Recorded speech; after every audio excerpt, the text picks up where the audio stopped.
Test 1 2, test 1 2, test 1 2.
this too much?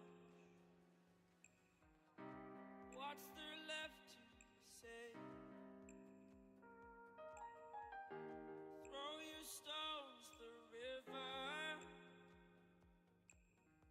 Like me it drifts away. I would watch you stare. I would watch you stare. Oh, but there's no one there.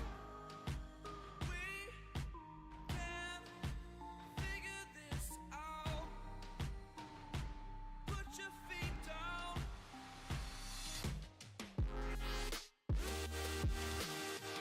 We are the lucky ones. Swallow your choice, it's done. Terrified of what's left remains unsaid until you break my mind. Till you break my mind. Until you break my thought. Till you break my thought. I'm throwing wishes in the wild in hopes that you will keep them for yourself. And know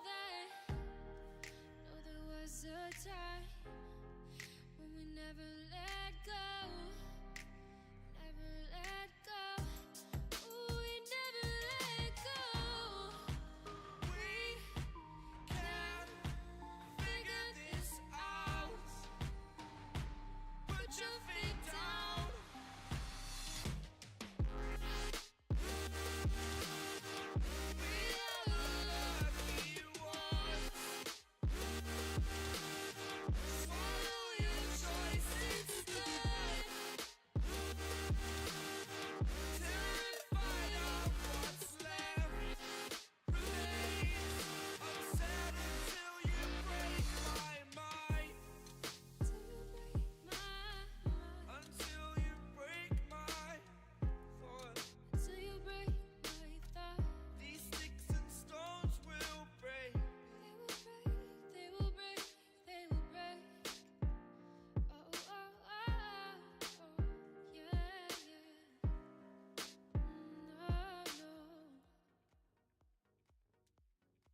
run free and dive into the sky.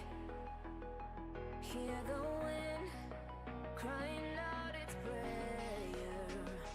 Why are we so ashamed to be alive? Break the chains and our freedom's ours to take.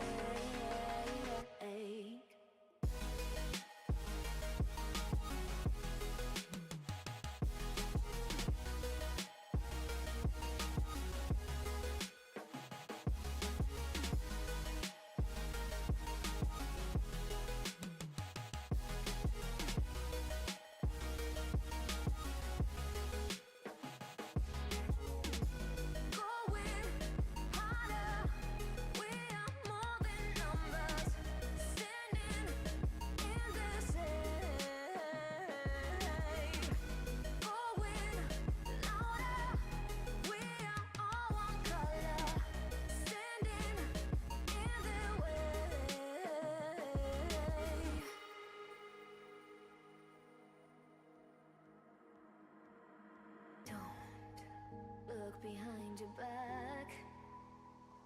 Chase a light when the world is getting darker. I have a dream where love's the only side. So take my hand, join the army of the shadows.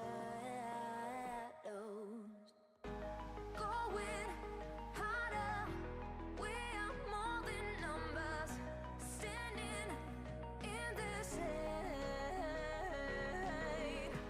Going louder, we are all one color, standing in the way.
Okay, everyone, and welcome back to another Telkom Masters tournament game thingy. It is RidditZ, of course, casting WRG versus DC. That is White Rabbit Gaming versus Damage Control. Let's quickly have a look and make sure that the stream is up properly. Today, unfortunately, I am solo production and casting, so just give me a quick second and then we will kick off. So everything seems to be good. For those of you guys watching on stream, just drop me a message if anything does not seem correct or does not sound correct or does not sound right or anything. And of course, I will look into it as soon as I can. For those of you guys watching in game, welcome. And this draft's actually been going pretty quick at this point. It is, of course, Damage Control.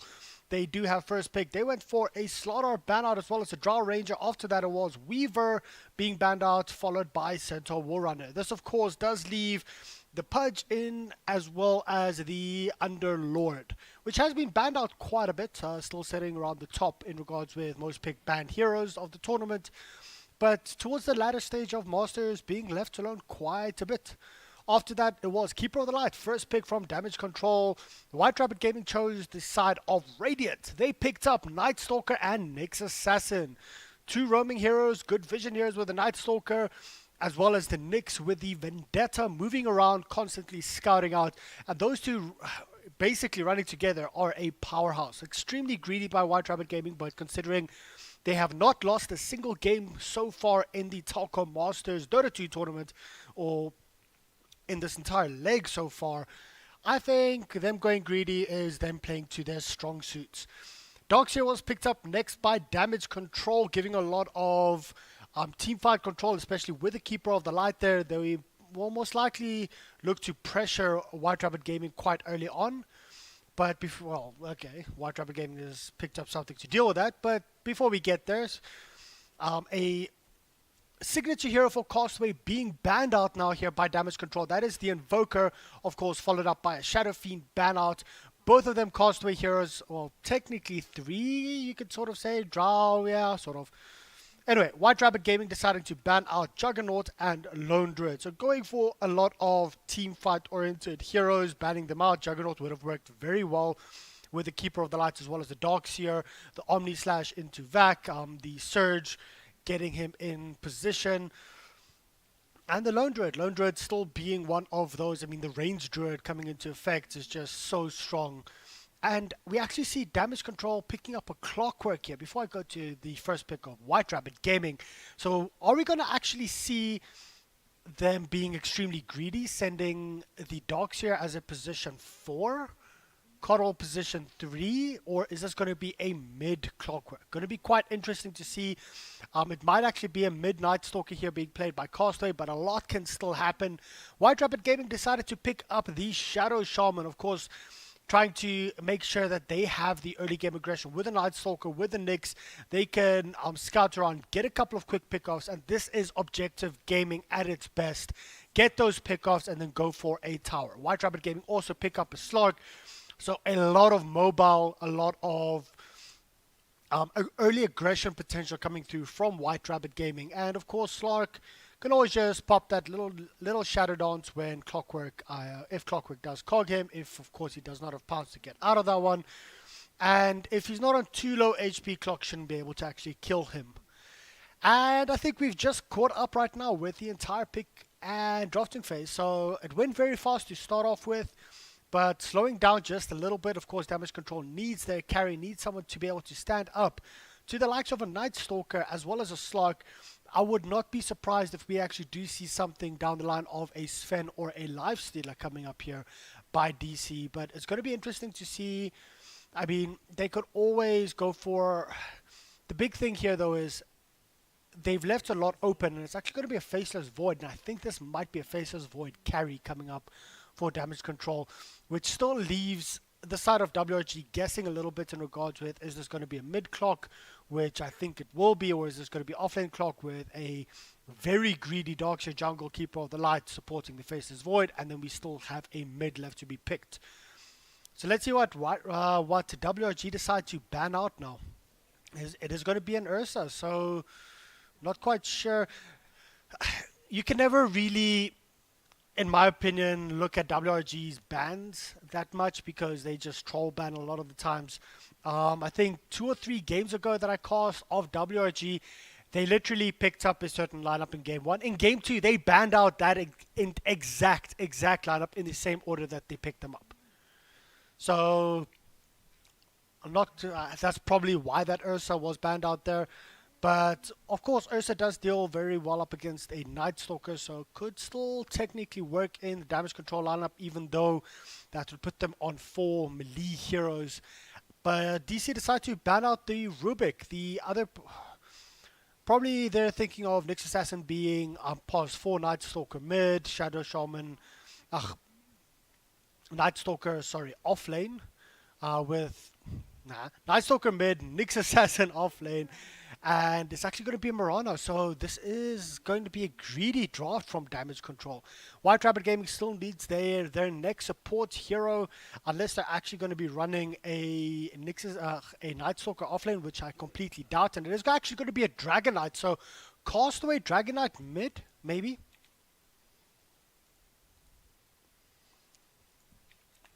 Let's have a look here. Just quickly chatting to the guys on stream. Enjoy the games, guys.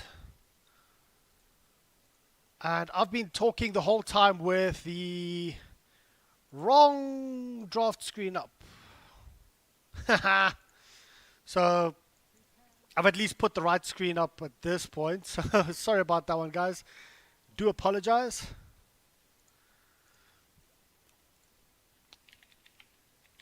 Put correct scene on shortly.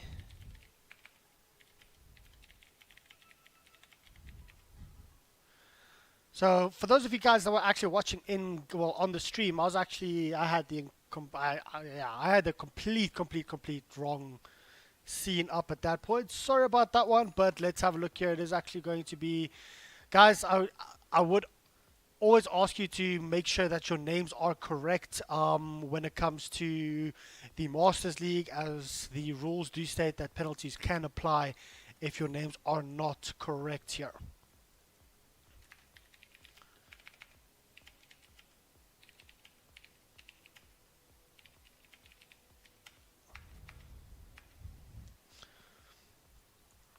Well, let's have a look here. It is actually going to be, let me take you through the side of DC, of course, Faceless Void. Son, please get a ticket. Mr. Potato Head playing the Clockwork, as well as Nick on the Keeper of the Light. Meanwhile, it is going to be Murano. I'm actually not going to say that name on stream, as well as Stunt here, being played by, well, is playing the dogs here. Sorry, the names have just caught me a little bit off guard. And due to that fact, I'm actually not going to be calling a lot of the players by the names. I'm just going to be calling the actual names of the heroes when I'm casting.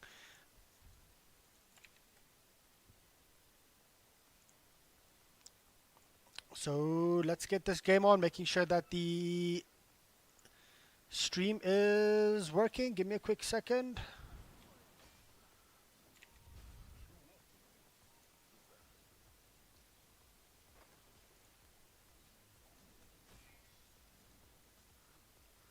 There you go. Just make sure that the correct screen is up right now. So let's have a look here at the mid matchup. It is, of course, Murano versus the DK. First Blood actually coming through on bottom lane. I missed that one up completely. And, of course, it did go the way of the Slark. So getting him a very good start. Well, a very good early start. I mean, he will actually be able to get his full shield up, as well as the Aquila Blade if he wants to. Right now, let's actually have a look what is coming through on the Courier. Courier, come on, click on the Courier, click on the Courier. What's happening here? There you go. Courier is actually, for some reason, it doesn't want to click on the damn Courier. Sentry Ward is actually coming through towards the bottom lane, and they will be dewarding, of course, since they do see that the creeps are not here at all. Meanwhile, top lane, it is, of course, Jadawi on the Night Stalker. Let's have a look and see. He's still level 1, nearly going to hit that level 2, looking towards the Darkseer. Darkseer, of course, does have a level 2 up already. So he'll be okay, just going to be using a surge to make sure that he gets out of that one alive the whole time. And Clockwork, is he just scouting out for this run? Yes, he is. Clockwork, you'll actually get the run here. And I heard an arrow flying through. It was actually just hitting a creep. Looking at the last hits, denies on the mid lane, it is, of course, the Dragon Knight that is leading, of course. Having that level in Dragon Blood, it just makes him so powerful. Mr. Potato Head wants to come in close to Chadawi. He won't be able to get anything. And, of course, the Marana at this point sitting on 7-0 versus the Dragon Knight's 11-4. And DK will just be able to stand here. I think this is his bottle on his way, and he'll be bottle crowing quite a significant amount of the time. And the guys have asked to pause, so 36. Let's just make sure that the in-game, or that the stream and everything is working fine. So give me a second.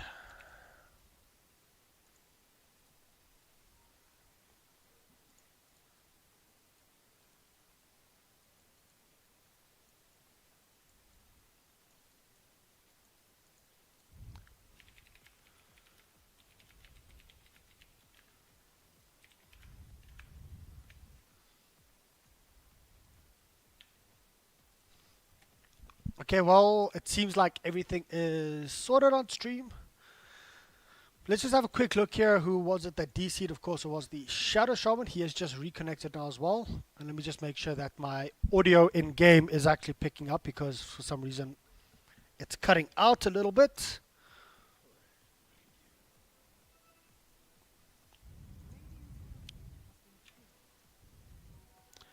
Okay, let's have a look here. Just put the open mic threshold level very down, so you guys should actually be able to hear me now completely the whole time. And we actually do see an engagement coming up here towards the top lane. It is going to be the Night Stalker that does drop a good kill going the way of DC, and having Mr. Potato Head there as a number 4 Clockwork, it does actually help out quite a bit. Those of you guys that could not hear me in-game, you should be able to hear me fine now. Let me know. Just drop me a little message. Ping me. Drop me a R, drop me a P, whatever you guys want to call it.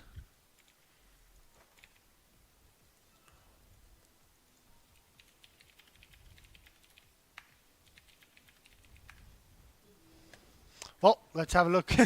That's actually Nyx Assassin going in, managing to get a couple of kills there. But we do see a rotation towards mid. They actually do want to go here onto the Dragon Knight.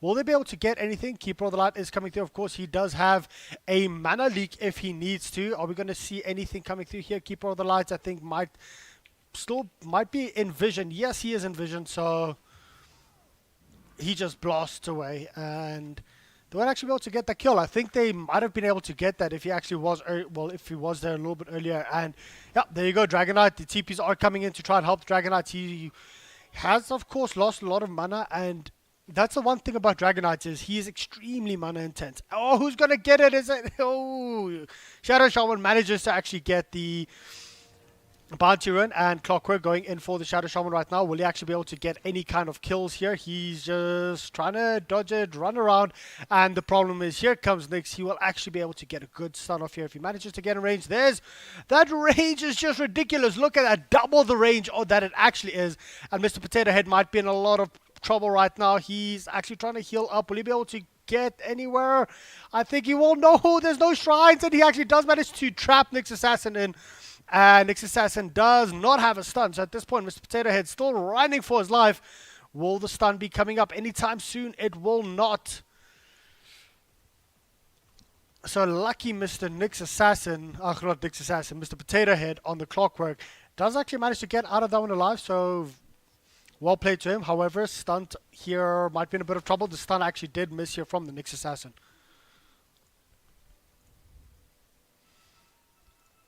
And I see a lot of pings coming out here. Let's have a look. Slark is nearly hitting that level 6 mark where he'll be able to move around, go into the jungle, do whatever he needs to do, and he should always be alive. But we do see a wraparound coming in from the side of WRG. Are they going to go on the Keeper of the Light? The Keeper of the Light is actually shackled right now. Now they're trying to turn around. Who are they going to turn on? Who are they going to focus on? No one at this point. Good dodges coming through from Nick. The arrow's going to come through. It does actually manage to land onto the Nick's assassin. Will they be able to get that kill? One more hit needed. And it is going to be the Keeper of the Light, the person that was actually engaged upon. Now they turn around, wanting to go onto Dragonite. Getting it. DC at this point looking very strong. 5-0. If we have a look at the net worth at this point, leading the charge, it is the Faceless Void, followed up by his counterpart, just with roughly around 200 less. But then the Mirana, I mean, this Mirana started off not having the best time of her life. Now at this point, sitting roughly around 700 to 800 net worth above the Dragonite. At 6 minutes in, it's not really that much, but it is significant in the sense where the Mirana didn't have the best early game. And you can't really ask the Marauder to go toe-to-toe up against the Dragonite, because sure, you can trade farm, but Dragonite will always be able to just stand there with the Dragon's Blood and just regen everything that you actually throw at him. But Marauder's busy wrapping around. I think they might want to go for a kill here onto Chidawi on the top lane. There's a Keeper of the Light blast coming through, as well as a Chronosphere being used on the Night Stalker. Let's actually see if they manage to get anything from here. Mr. Potato Head does actually manage to push him back. Very well played there by the Clockwork. Will they be able to get the kill? Mr. Potato Head does actually get the last hit. Now the stun. Who will it be on? Nick's assassin goes on to the Faceless Void. Faceless Void is still alive. Somehow he's still there, but I think he will drop one more hit needed, and eventually they do manage to actually get that kill. I thought that the Marauder was also wrapping around towards the top lane. I think they maybe needed that Marauder. They would have been able to get 2 or 3 more kills. However, just a single trade-off, a 1-for-1 at this point. But favoring WRG because DC is so far ahead at this point. So, well played. Let's have a look. There goes my mouse. Just completely went haywire there for a second. Let's have a look what the Dragonite actually... Is he going to... Like I said, guys, for those of you that are wondering why I'm not saying the names of the players that are actually listed here, unfortunately, I'm not really going to say some of these names on an official DGL match. And Cool does not even get the kill on the Shadow Shaman. Faceless Void just running away, not actually going for a kill at all, thinking that Mr. Potato Head should have that, but unfortunately Chidawi coming through, managing to get a kill. I think he also used a Void there. And it is currently 8 minutes in, so let's switch to net worth. Leading the charge now, all of a sudden, has just swung the complete opposite way. It is the Slark, of course. He does have his Shadow Dot, so he'll be able to heal up the whole time. He doesn't need any further kind of regen just to stay in lane and actually farm up at this point. And are they going to try and go for a kill on the docks here? It's going to be a very difficult kill indeed if they do try and go for it. There is no level 6 up on the Nyx Assassin, especially with the Keeper of the Light coming through to actually help out the Dogs here. If he wants to, no Chakra Magic for you, Dogs here, but Dogs here doesn't really need it. He, of course, does have a Soul Ring up, and he should be okay. So 3 and 6 at this point in favor of DC. WRG, just going back to what WRG does, going into the jungle, farming up the jungle, and getting a couple stacks off here. Ooh, yeah, nearly missing that stack. But let's have a look here. Stunt might be in a lot of trouble right now. There's 3 heroes on him, and he will not be able to get out of this one alive at all. He does try and surge up. Fortunately, with the 3 heroes there, nearly actually getting a kill on the slog. Wow.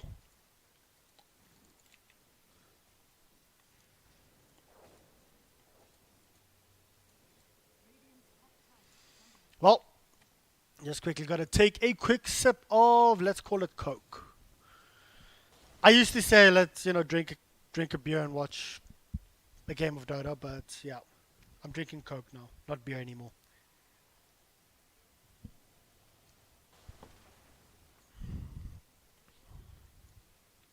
Let's have a look. The level 6s slowly but surely coming up on the Shadow Shaman. Then we will start seeing them move around, start pushing out the lanes. And the nice thing about this bottom lane is Darkseer can always counter push with his Iron Shell.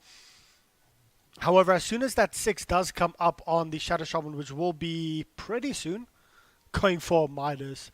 So freaking greedy. There's the 6 up and going in for the Mass Serpent Walls as well. Meanwhile, top lane, we do actually see them going in towards the Night Stalker. Night Stalker trying to get out of that one. Will they actually be able to get the kill? Who will get the last hit? It is going to be Nick on the Keeper of the Light. Once again, getting that last hit just as they're running away.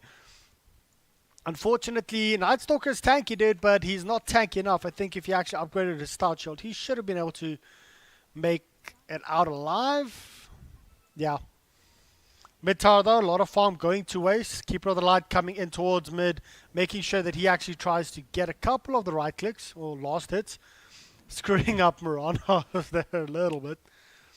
But hey Murano, if you're not there for an entire creep wave, give it to the support, damn it. Well, back to farming at this point. Hand of Midas coming up shortly for the Night Stalker. Literally playing Midas gaming at this point. Oh, Murano might be in a lot of trouble. Murano will not be able to get out of that one alive. Darkseid tried to use the vacuum to save her. Unfortunately, it just was not enough. Nick going in for a courier. Oh, misclicked actually there. Will he be able to get out? Yeah.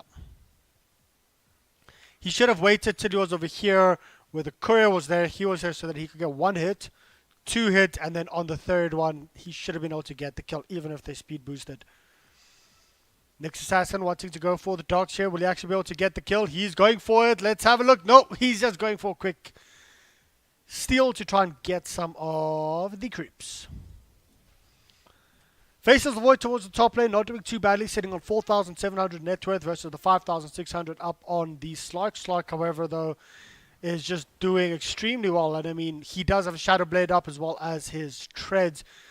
He's building slowly but surely towards the Echo Saber, and this might actually be the first tower falling. Quite a significant, I mean, sitting at level 7 on the Shadow Shaman, so not actually too bad.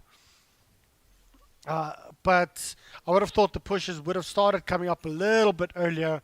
And here are the TPs. Let's actually see if they do manage to go on the slog. Do they actually get anything? The Chronosphere comes through. It doesn't actually hit on the slog.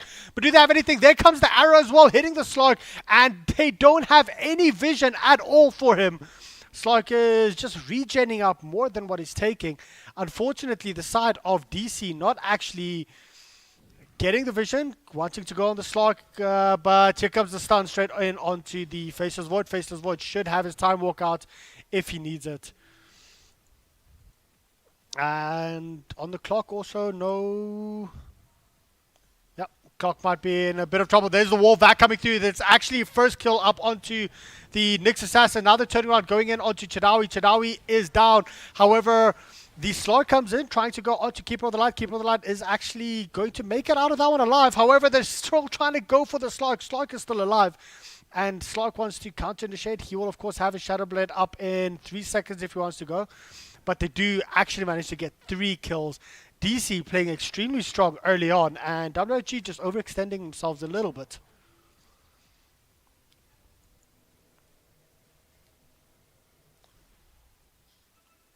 Ooh. How did that happen? Oh, probably Iron Shell.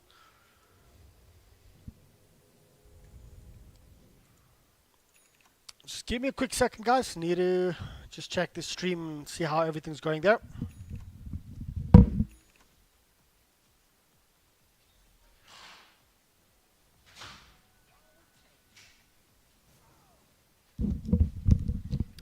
Okay, I'm back. Everything seems to be good there. And let's look towards the top lane at this point. Shadow Shaman, he does have his Hand of Midas, trying to, just waiting. Ooh, trying to, I think he wanted to steal some of this. In 5 seconds, he'll have his Hand of Midas up, and then he'll probably go for it. But nope, he decides to run for the hills, go in, get the Midas off. There you go. Getting the Midas where needed, and going towards the top lane, wanting to push this out. However, the side of DC, they're actually rotating already towards the top side. They will have a Chronosphere ready, as well as Moonlight Shadow. Let's see, do they actually have Dust this time to try and deal with the pesky Slark? They actually do. Well, Slark as well as the Nyx. So the Dust is there. Moonlight Shadow has actually been used. Are they going to try and initiate with this? Nope. Night Stalker smells a rat. And they'll just continue on pushing and farming up. WRG, of course, let's have a look at the net worth experience. Well, net worth sitting in WRG's favor on 2,000 gold. It was around the 2,500 in favor of DC when they were actually fighting a lot more. That's the big thing. When you actually do go up against teams like WRG, like the current XD lineup, which is moving to Bravado, like APG, you have to take the fight to them. If you want to play the farming game, the chances are you are probably going to lose at this point. You have to take the fight to them. You have to try and actually engage upon them and keep them busy, keep them away, and gain control. Let's have a look. We do actually see a hook coming in onto the Nyx Assassin. There is no cogs. Oh, there was a cogs, but no cogs were actually used for that one. Meanwhile, though, towards the top lane, there's still more engagements coming through. It is actually going to be Castaway that does manage to get a kill. However, Keeper of the Light just trying to do what he can to push the entire team out. They've only lost the one here at this point, and that was the Faceless Void, who did not use his chrono. So the counter engage potential is here if they do want to go for it. But it's still 15 seconds. Oh, they actually managed to spot him out because of the sentry, but they won't be able to get anything. Quite slow reactions there coming through from the side of DC. I mean, they literally could have cogged him. They could have used the Dark Seer Vac to actually pull him into the cogs.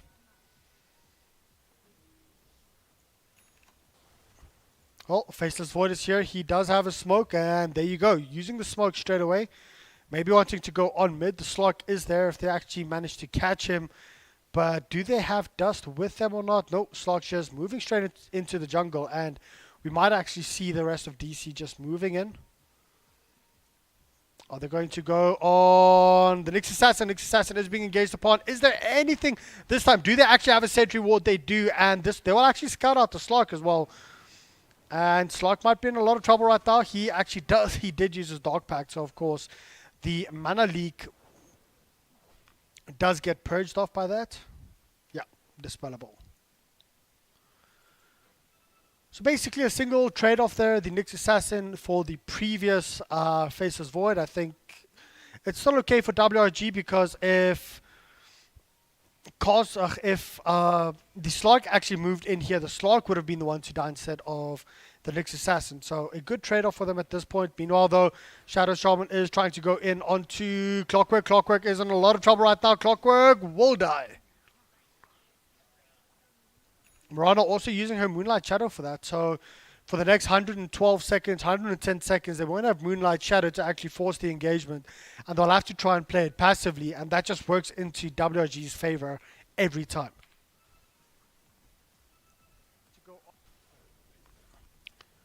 Oh, let's have a look and see. Experience leading 4,000 in favor of WRG.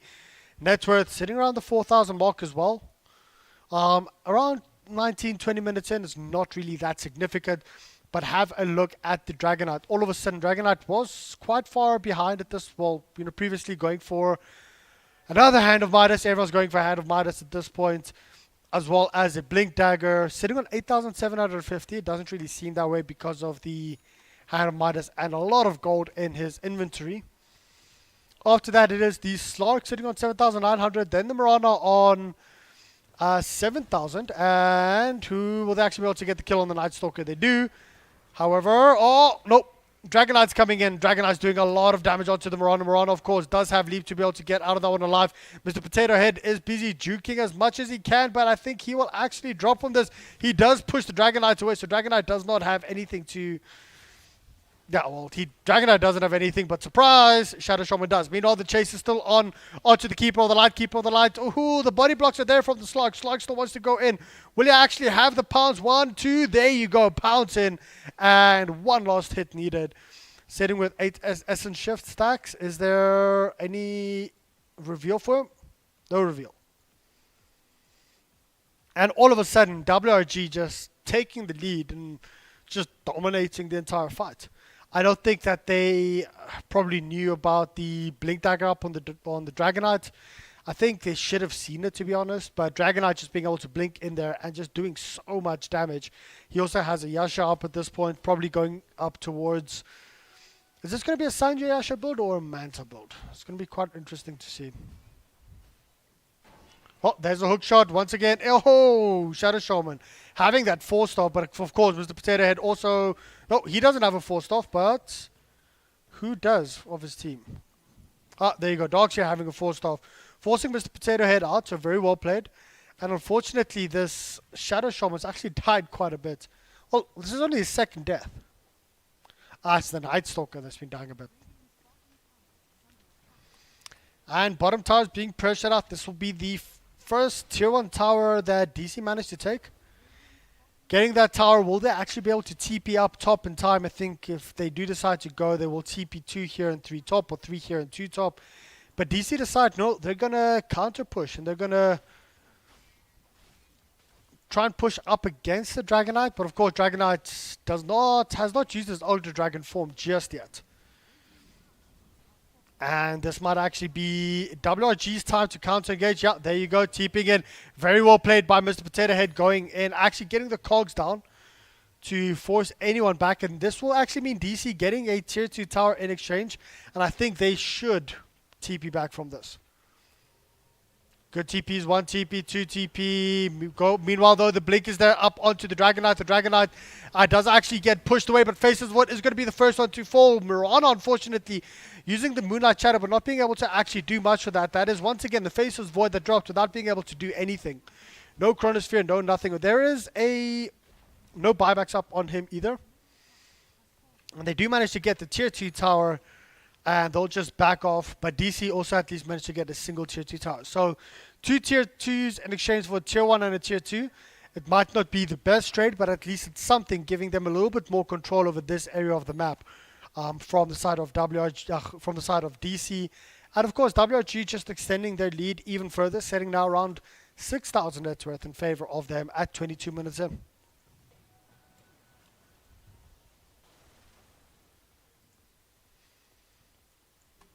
Well, let's have a look and see what WRG decides to do here. Building up towards the Aghanim Scepter, Keeper of the Light. So, of course, with that, they will be able to split push a little bit more. But double damage, run up here. Stunt, buddy, you're a dead man.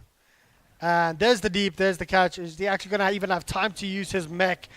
He does. But, of course, Shadow Shaman just comes through. Level 4 Ether Shock and just completely destroys him. There's an arrow coming through. Oh, the Faceless Void actually does manage to get the slug, but unfortunately Miranda blinks in, or leaps in, goes straight into the Chronosphere. And at this point, though, will they actually be able to kill the slug? Slug has got into his ultimate form. Faceless Void does not. Well, he gets completely controlled up. Time Walk not available. Now they want to turn around. They want to go onto the slug, because slug has not died once. He's sitting on 5-0, but unfortunately, Shadow Shaman comes in, the team. And let's have a look here. Will they be able to get anything? Yo, nearly latching onto the Mirana. But is there another stun coming up here from the Nyx Assassin? No stun just yet. Mirana can actually turn around and go in for an arrow if they really want to. Meanwhile, towards the backlines, Clockwork did actually drop. And now Mirana as well. That's a 3-4-1 trade-off. Just the fights being split up. And this favors WRG because they've got 2 heroes here. They've got 3 heroes here. And they are splitting up the side of DC. They're forcing the team of DC to actually take the fights where, in my opinion, I think that actually did favor DC, but the leap from the Marauder, the initial engagement was off. After that, you need to back the hell up. But let's have a look. A Diffusal Blade, still quite a ways off for the Faceless Void. Keeper of the Light can actually nearly get his Aghanim Scepter up, setting 1,000 gold off. Darkseer slowly but surely building up towards the Yule Scepter. Yule Scepter will work actually very well up against the Slug if the Slug does pounce him. So, good item choice there. And then the Mirana. Mirana also working towards a Yule Scepter. So, quite a few Yule Scepters coming up. Very early game kind of items to try and deal with the Slug. I think they need to probably try and pick up an early gem and move around as 5.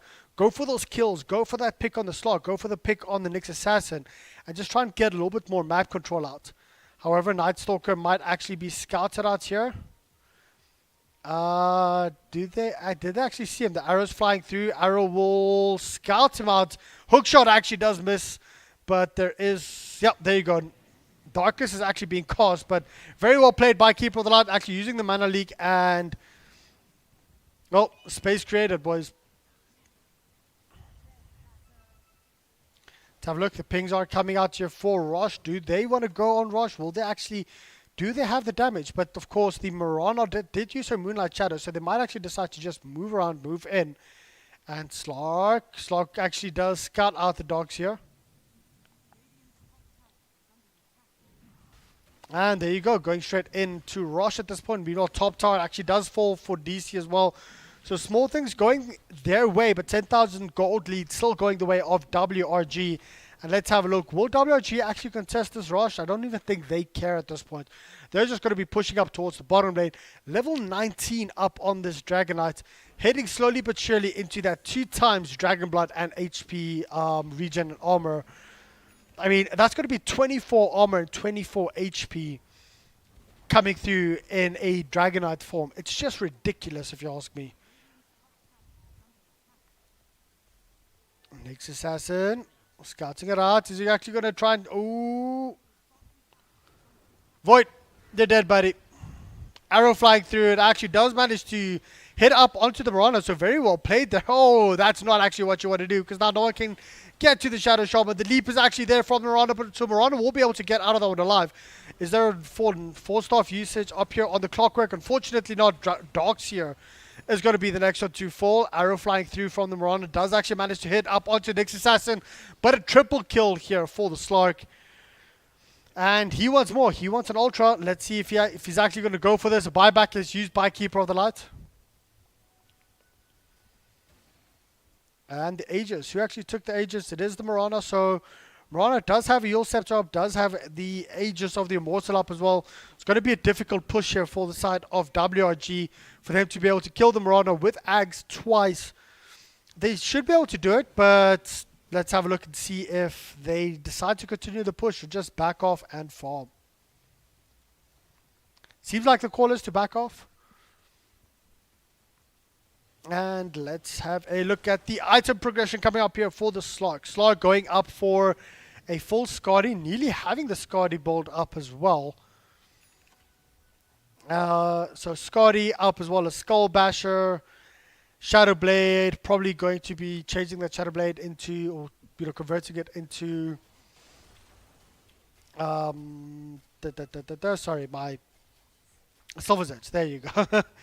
Oh, they wanted to go for Chidori, but Chidawi manages to get out of the one. Okay. Well, he does get mana leaked up right now. He's busy running around like a madman. And he actually does get stunned up. But unfortunately, it's not going to be enough. He's just so damn fast. Look at his movement speed. Especially with his Aghanim Scepter up. And unfortunately, Darkshire, buddy, you are dead. Well, not yet. The Chronosphere is there catching the Darkshire, but missing completely the Night Stalker as well as the Slug. So that literally cost the Darkshire's life. Darkshot being used defensively to try and get away. Right now, they still want to go in onto... Is there arrow? Is it actually going to land? No, arrows is not going to land. So that's already 2 heroes down. Now they turn around. They want to go for more on the Marana. Night Stalker just being completely... Dropping his Aghanim Scepter, I think it was. Oh, the trolls are real, boys. Ether Shock. Boom. There you go. Ether Shock is used. Aghanim Scepter dropped. And Marana does not have leap.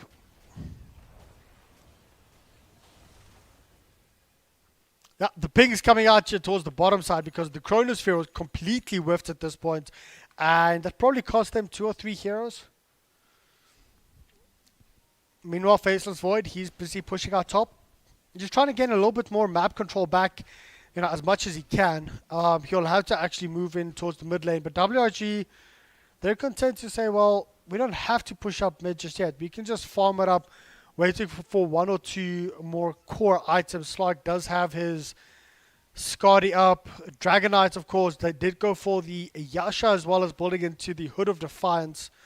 Sitting with 4,000 gold, so...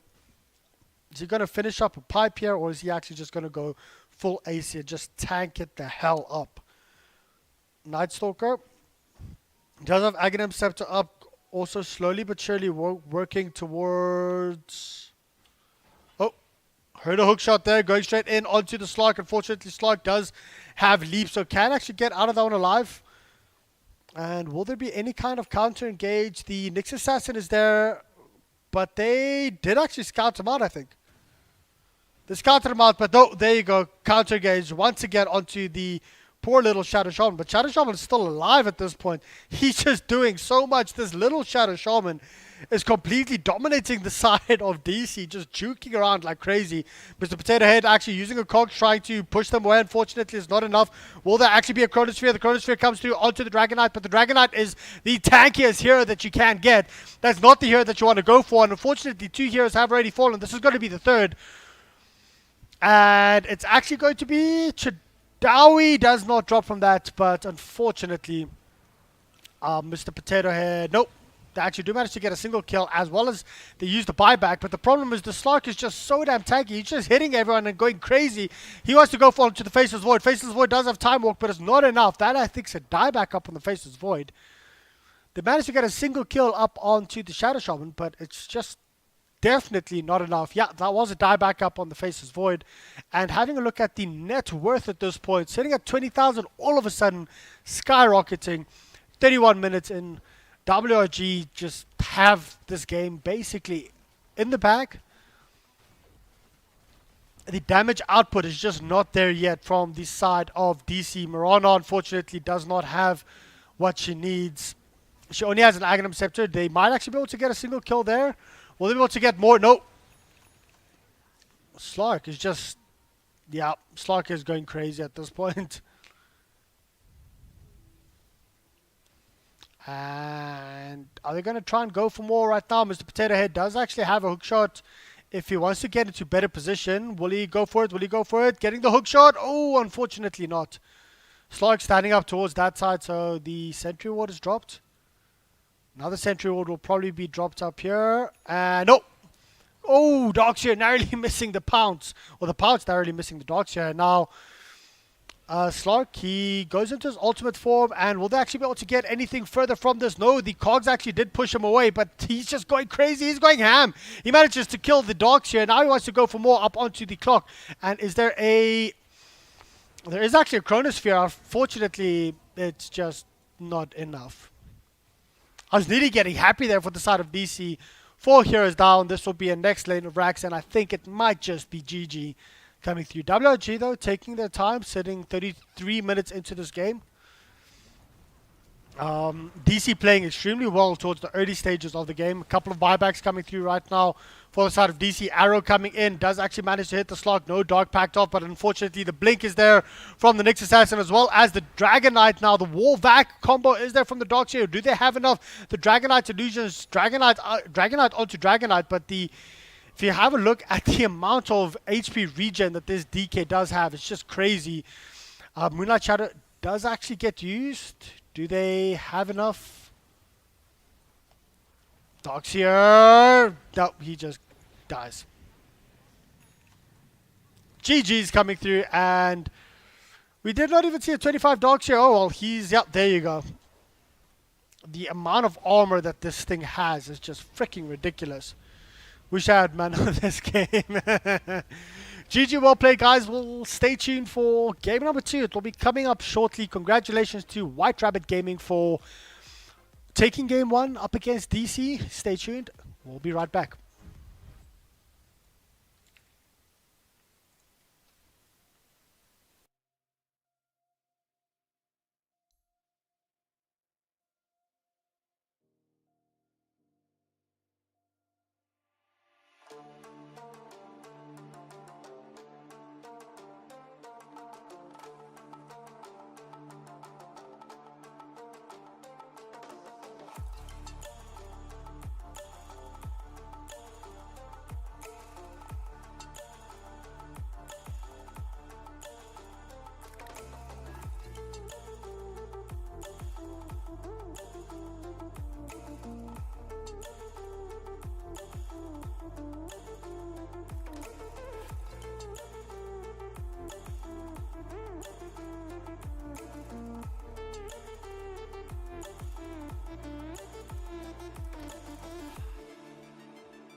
say it like that. If I hate you, then find someone new. Baby, but you know I never will. No, so I choke you down just like a pill.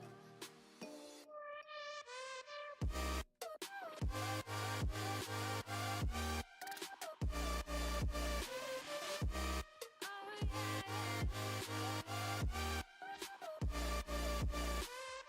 Take you like a pill.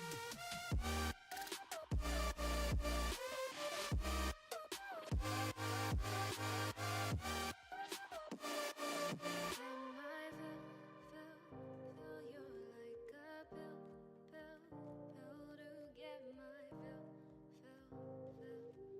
No, do me in the worst way. Don't let me sleep, never say sorry. Oh, maybe I'll leave. Baby, but you know I never will.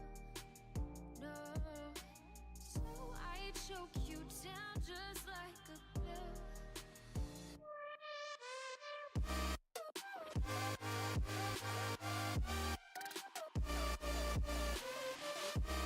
Oh yeah.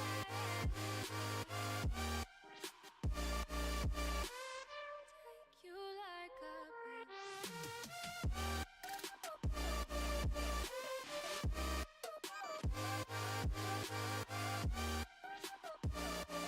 Get my fill.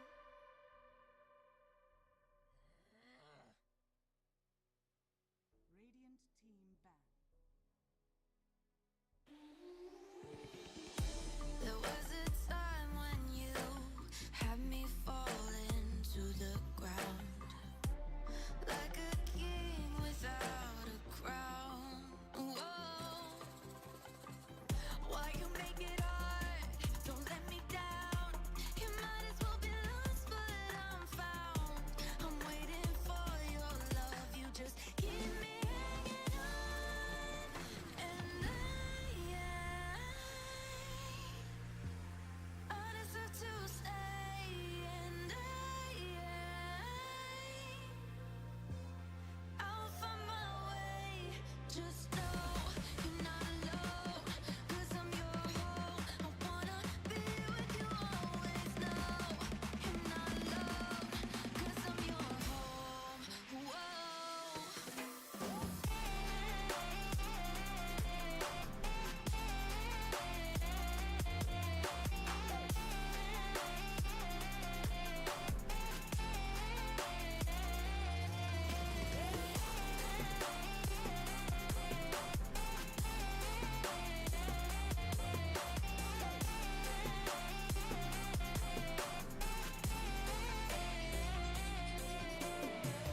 In the dark we fight. You take the wrong and you make it right. Like a firefly, you are glowing at night. So don't make it hard, don't let me go. I wanna hold you tight when you're cold. Okay, everyone, and welcome back to game number 2 between White Rabbit Gaming and Damage Control. This is, of course, the Telkom Masters Dota 2 Championships. Of course, White Rabbit Gaming not even losing a single game during the entire season so far, during the entire leg.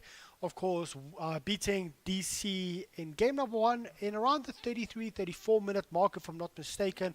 However, Damage Control did very well in the early stages of game 1. Let's see if they can do that as well in game 2, but just keep the pressure on WRG and take the fight to them. Do not try and outfarm them. Take the fight to them, and then from there on out, keep the pressure up. For those of you that don't know who I am, I'm RidditZ, of course, and I'm casting in-game as well as on stream, so check this stream out. On that note, let me just quickly make sure that the stream is running smoothly.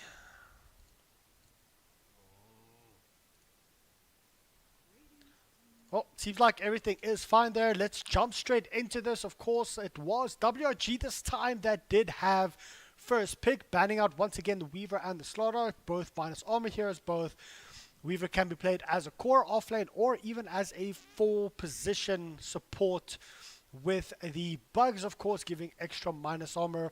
Picking up the Crystal Maiden first, damage control, decided to ban out the Nyx as well as the Castaway Invoker, picking up Ember Spirit and Darkseer, 2 control heroes. But picking up a mid this early on, of course, does give White Rabbit Gaming all the time in the world to try and counter this if they want to. White Rabbit Gaming decided to pick up the Earth Spirit, so we'll probably be seeing him moving around towards the middle lane, putting a lot of pressure up on the Ember Spirit itself. After that, the next bans were the Rubik as well as the Juggernaut. Damage control deciding to ban out the Slark as well as the Lifestealer. So banning out 2 carry heroes. Of course, Castaway Slark during game number 1 was just ridiculous. He played extremely well on that Slark, on that carry role. To be honest, just seeing him everywhere the whole time. White Rabbit Gaming decided to pick up the Puck. So is this going to be a Castaway Puck, or is Santa actually going to play the Puck with Castaway running in the carry role? We will see. We'll wait and see. Damage control picked up the Spirit Breaker, and now we've caught up to the entire draft. So Spirit Breaker as well as the Darkseer giving the Surgeon, being able to charge from anywhere on the map. The Spirit Breaker, of course, if he does have vision. Ember Spirit will be able to control up with the Darkseer. Disruptor being picked up here. This will probably be the Mage Ember Spirit build coming up. Disruptor quite good up against the Earth Spirit that can actually roll in, the Puck that can blink in, as well as any TP supports coming in towards the mid if Disruptor and Spirit Breaker do decide to gang. Terrorblade being picked up by White Rabbit Gaming now as well, and Terrorblade is a very good hero in my opinion, but the problem is you are up against a Spirit Breaker that can actually semi-lock you down with the Disruptor's kinetic field as well as the Static Storm. So most likely, if I was Disruptor, every time the Terrorblade got around a quarter HP, just drop the Static Storm on him. Let the Ember Spirit as well as the Spirit Breaker, there's so many spirits here, Ember Spirit, Earth Spirit, Spirit Breaker. And just let the Ember Spirit and the Spirit Breaker go ham and go toe-to-toe up against the Terrorblade. They should be able to kill him then, especially if you do save your vacuum in case the Terrorblade starts running away, as well as your Nether Strike from the Spirit Breaker as well. So, next ban's coming out. It is going to be damage control. They still have to ban out either offlaner. Puck might be going offlane. I doubt it though. It will probably be a mid Puck. But I'll still take out a good offlaner, maybe going for something like a Timber Saw. But they do decide to ban out the Faceless Void. Faceless Void can actually work. Getting a good chrono when Terrorblade is actually metamorphed up, as well as the Puck doing quite a bit of damage and the Crystal Maiden. But let's see what White Rabbit Gaming actually decide to pick up here. I would not even be surprised if WRG decide to go aggro here with the Crystal Maiden and Earth Spirit. It's actually a very strong aggro lineup if they do actually combo it with something. I know I've been saying Sven a lot, especially in game 1 as well, but I think Sven might actually, if White Rabbit Gaming wants to go greedy and wants to go aggro, let the Terrorblade solo and pick up a Sven. Otherwise, we might just see, is this going to be a Drow? I don't know what they're going to ban out, but White Rabbit Gaming might actually pick up a Drow and go for like a Drow strat with the CM Puck and the Terrorblade.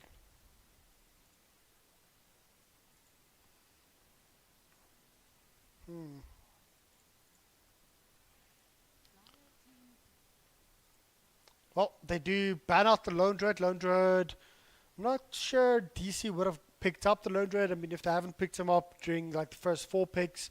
But I think, I mean, this is pretty much the exact same ban out that they did in game number 1. Not in the same order, I don't think, but still the same kind of ban. Let's see, White Rabbit Gaming. Come on, pick up the Drow. I know you want to. Here comes the Drow. Drow. Oh, it's actually going to be a Batrider being picked up for WRG. So, offlane Batrider up against a Spirit Breaker and a Disruptor is going to be quite difficult, especially with an early glimpse up as well as Thunder Strike and Kinetic Field around that level 3 mark. They might actually be able to kill the Batrider if they do enough damage. Or they actually manage to get the levels up and stop Batrider from getting his own levels. But let's see, damage control, they still need a carry. And sure, the Lone Druid could have worked for them. but they still need something to be able to go toe-to-toe up against a Terrorblade, up against a puck, without any ability, something that can actually right-click it down if they are silenced up by the Earth Spirit or the puck, or if they're like gone on by the Terrorblade itself. It's likely a strength kind of carry. Morphling, maybe not the best one here. But let's have a look. What do they decide to go? Or is this going to be an anti-mage?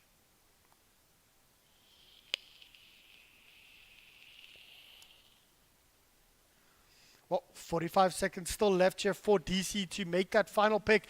It's going to be a Medusa. So we might actually see the likes of the Terrorblade picking up an early Diffusal Blade as well.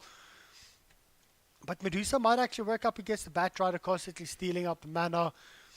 Disruptor, of course, with Ags could also do that. So I actually do like this lineup from Damage Control. It's more of a fighting lineup. They can actually farm up slowly but surely on that Medusa and just work together as a team, move together as a team. And let's remember to switch the scenes this time. Scenes have switched, and there's going to be Castaway on the Terrorblade. So once again, carry Castaway, mid Santo.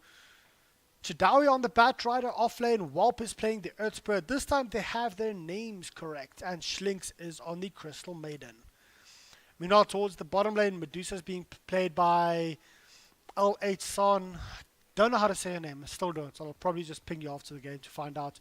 Nick on the Spirit Breaker. Nick actually had a very good game in game number 1. Stunt. He is playing the Docs here. Ember Spirit. I'm not going to say your name, buddy. Change your name. And Mr. Potato Head playing the Disruptor. Who paused? There's going to be Stunt saying, let's go.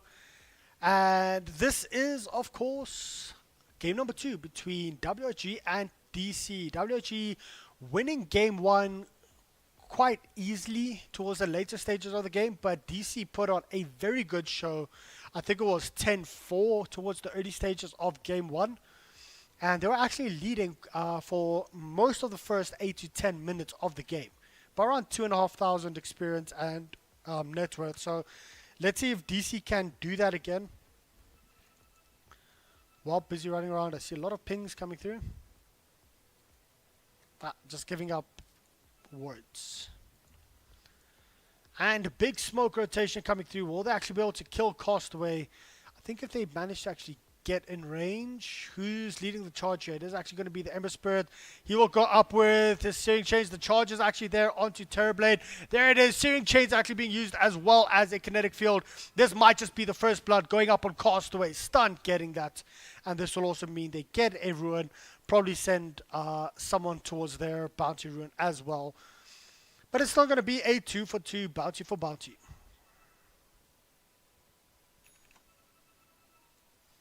Medusa scouting out the side of WG and saying, nope, I'm not even going to go close there.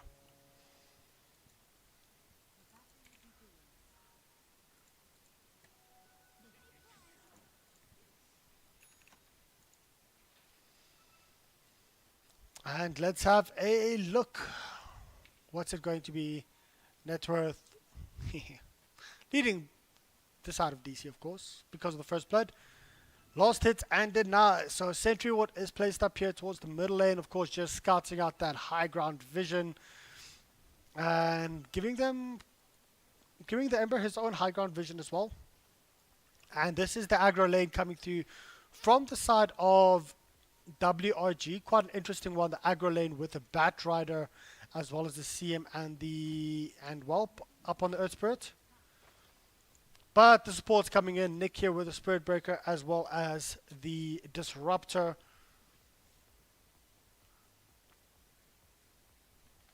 And let's have a look.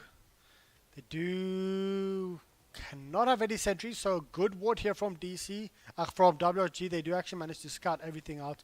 All of the movements coming in from this side of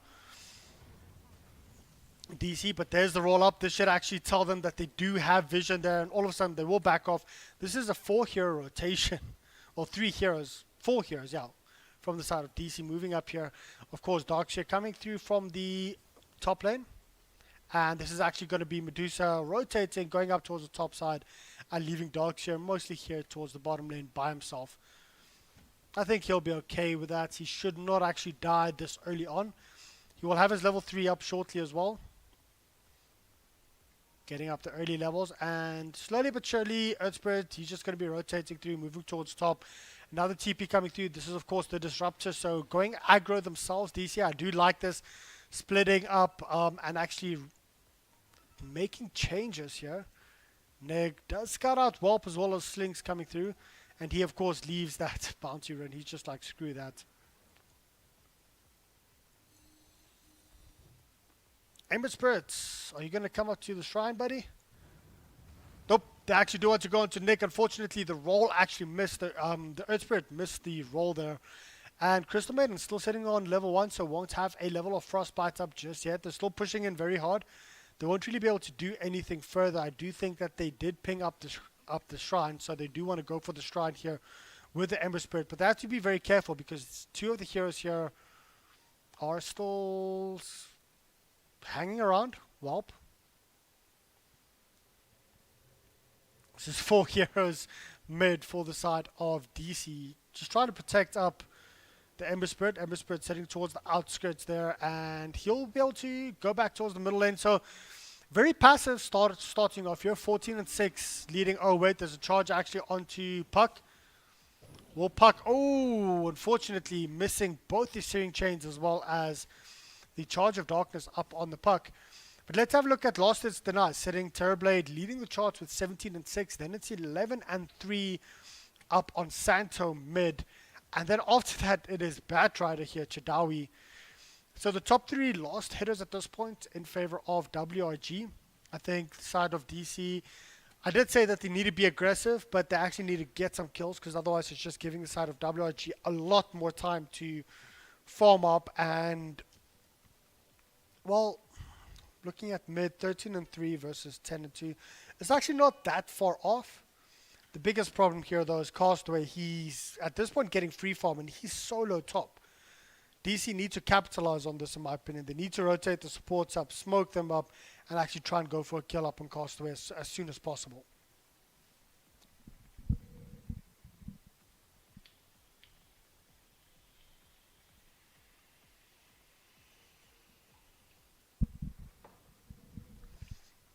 Well, the guys were asking to keep the game paused at this point. Doctor is still sitting on that level 3 mark.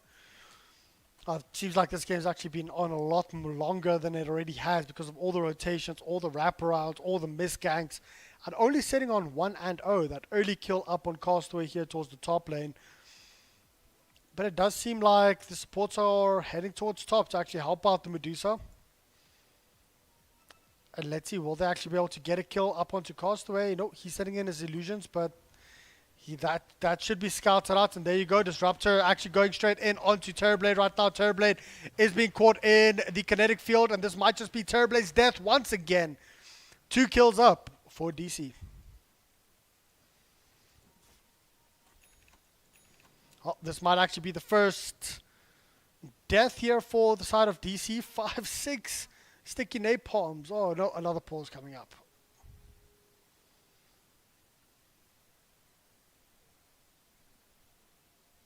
Well, it seems like this is going to be a game of pauses, guys. But the 6 sticky napalms, probably going to be 7 or 8. Whelp does have a rolling boulder if he needs to use it. Yeah, I think Stud's dead. Even if they do manage to TP towards the shrine here, I don't think they will be able to get to him in time. Darkshell will probably die right around here. Plus, the shrine's on cooldown, so... Yep. Bye-bye, Darkshell. It was good knowing you. He does have level 3, but no Surge up. With Surge... Will he actually... Yeah, I don't think he'll have Surge in time. Not with six stacks up on Sticky Napalm. Ember Spirit, though, in the middle lane, sitting 12 and 2 up against 18 and 3 up on Santo. Ember Spirit, of course, going for that Flame Guard build. No Sleight of Fist at all. Flame Guard all the way. And this Flame Guard does actually help out quite a bit up against the Puck and the magical damage. And the big thing, though, is Puck nearly has level 6. And Pucks are very difficult here to gang if he actually uses his phase shift properly. Only level 1, maxing out the illusory orb. Quite interesting because up against melee heroes, your waning rift does actually more damage per level than your illusory orb. And normally you do see up against melee heroes itself that the pucks do get a couple levels up in waning rift itself. But let's have a look. So a lot of sorries coming through. Sack, sorry. Go when ready. I think Stunt is just enjoying his last few moments alive.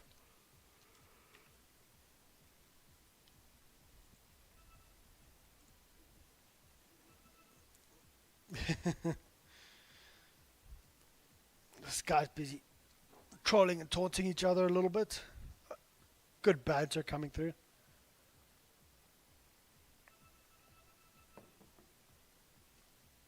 And that's a disconnect by the Earth Spirit mid. So, Ember Spirit mid. So maybe the lag's just killing them a little bit. I don't think I can do it like you always used to, just saying dash ping.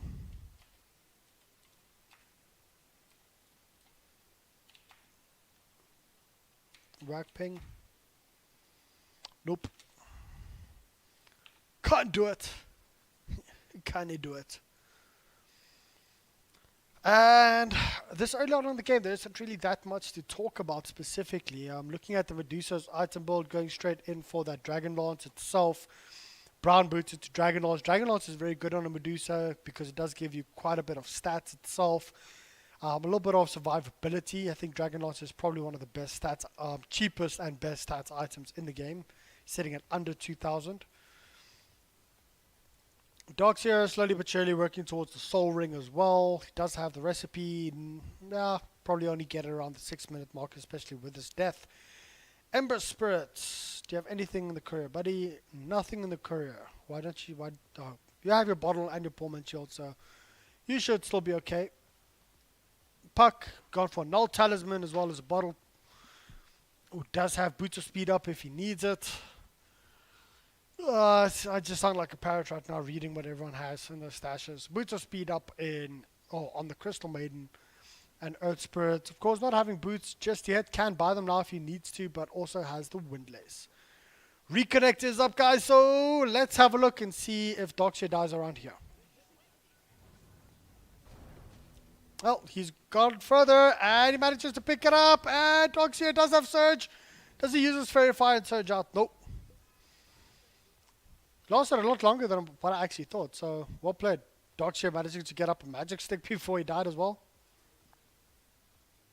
Oh no, he didn't buy that. That's actually in his stash, so... Yep.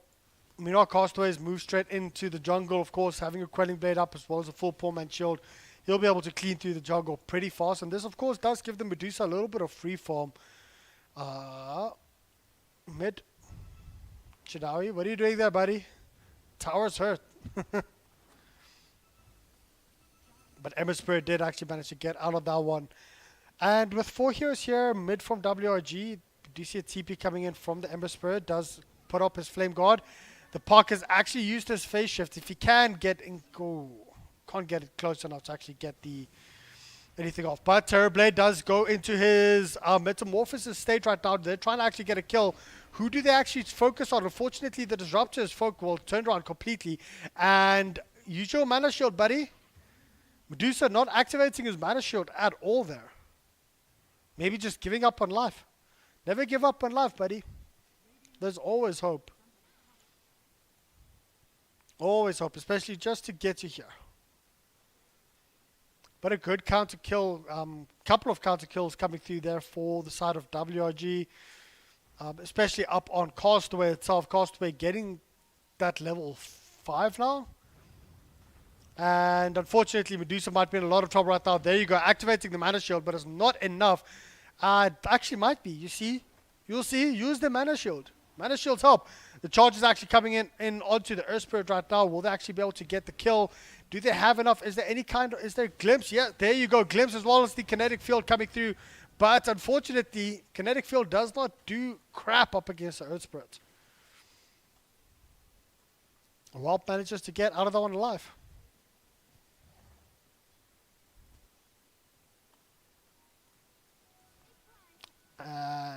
riding it up. Of course, Castaway just coming in. Will just want to get his full. Nope. Castaway decides, no, I don't need the full one. 2-2 at this point, 6 minutes into the game. There's the roll straight in onto Whelp. Whelp is silent. Not Whelp. Onto the Ember Spirit. Ember Spirit is silenced up, but the charges there going in onto Schlinks at this point. They might actually be able to get 2 kills if they can actually go in for more. The coil was dropped. The coil did not hit onto anyone. Is there a disruptor? There's the disruptor. Chadawi, bye-bye. Oh. No glimpse on Chadawi. Quite interesting. Going in for a Thunder Strike instead of the Glimpse. It's not about the range, because the Glimpse has got a bigger range than Thunder Strike, so maybe a little bit of a misclick there, or not actually wanting to use the Glimpse at this point, even though it only has a 46-second cooldown. Crystal Maiden. There's no vision, of course, on the CM. Oh, very well played by the Ember Spirit. He might actually be able to get a kill if he just goes in a little bit more. There you go. Getting the kill up on Santo. Santo, of course, trying to juke out as well as get the silence, get everything done. But I think it just was not good enough. And very well played to the Ember Spirit, actually managing to get a kill. And that kill did give him quite a bit of gold as well. Let's switch over to net worth at this point. Just with that kill, puts the Ember Spirit on top. Bat Rider sitting second. Then Castaway, then Stunt. But the problem is, all the way down to 1, 2, 3, 4, fifth from the bottom is the Medusa. There isn't a big difference between the Medusa as well as... Oh, wait, there's a roll coming through. There was a kill on the docks here as well. But let's see if we actually do get... Wow. So Earth Spirit playing very aggressively up on this top lane. Darkshire did actually drop. Where did the Darkshire drop though? My double clicks are not working very well. Darkshire died towards the bottom side here for the side of DC, who actually got that kill. It was Santos, so very well played. Meanwhile, though, we might actually see more kills coming up. The charges there up onto the Batrider. Batrider, of course, does have Lasso. And Medusa just uses the Stone Gaze, trying to TP out. Unfortunately, won't be able to. Does get stunned up, and Medusa will actually drop from this. Very well played coming through by the Earth Spirit, knowing that he will get Stone Gazed anyway. Oh, wait, no. Ember Spirit's coming in, wanting to go for more kills at this point. His Flame Guard is unfortunately down already. And Ember Spirit might actually drop from this, just bottle charging it up as much as possible. You do have a Fire Remnant up if need be, but no. So Earth Spirit played very well there. Oh, wait, they actually might want to go for more. There's a charge. Up on Whelp. Mr. Potato Head getting that last kill with a Thunder Strike.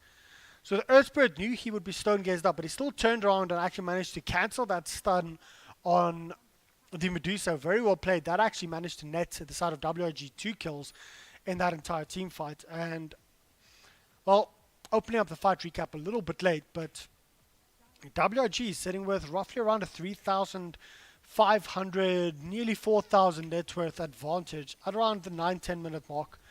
I think they'll be very happy with this. They need to try and slow down the farm here of Castaway. But Castaway going up for Boots of Travel first. What's actually coming through? No, there you go. Helm of the Dominator is up now on Castaway. And do they actually scout him out? No, that's actually a very well placed Observer Ward by the side of DC itself. Sorry, not of WRG. Sorry, I thought that was a WRG Observer Ward because I saw the pings coming through there. Mr. Potato Head might be in a lot of trouble. He does, of course, have Glimpse as well as Kinetic Field as well as everything else. But just saying, well, I don't have to drop anything. I'm going to die anyway. Whelp has an Invis Rune. Maybe wanting to go up on the docks here. Is there any kind of support TPs coming through? No support TPs, just keeping vision. And the reason for that is, of course, that Sentry Ward. Now, that's also actually a Sentry Ward for WRG. Eh. Day's been a long day. Top tower being pressured out quite heavily. 4 levels up in Metamorphosis.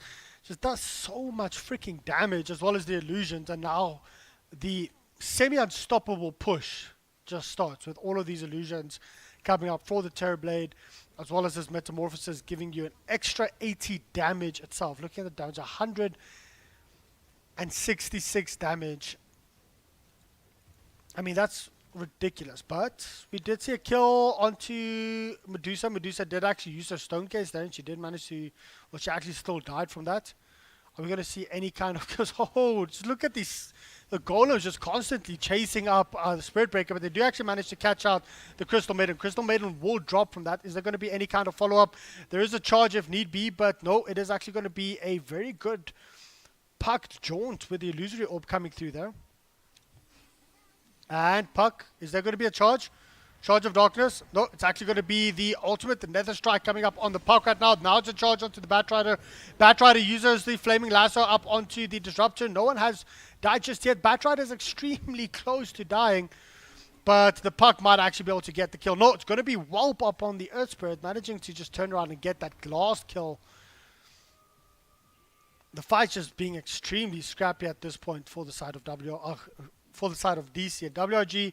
Just controlling the fights up, fighting on high ground, jaunting to low ground, getting the ulti off, moving back up to high ground. Very well played and very good positioning coming through from the side of White Rabbit Gaming. Chidawi now has his Blink Dagger up as well as his Boots of Travel. Another Boots of Travel up on the, nearly up on the Terror Blade.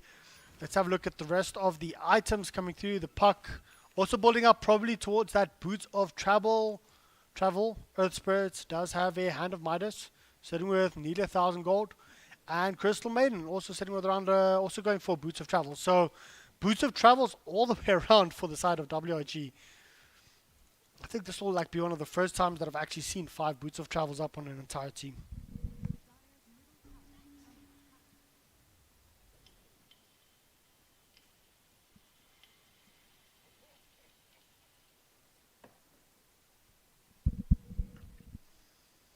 Oh, the side of DC just falling back to farm up a little bit.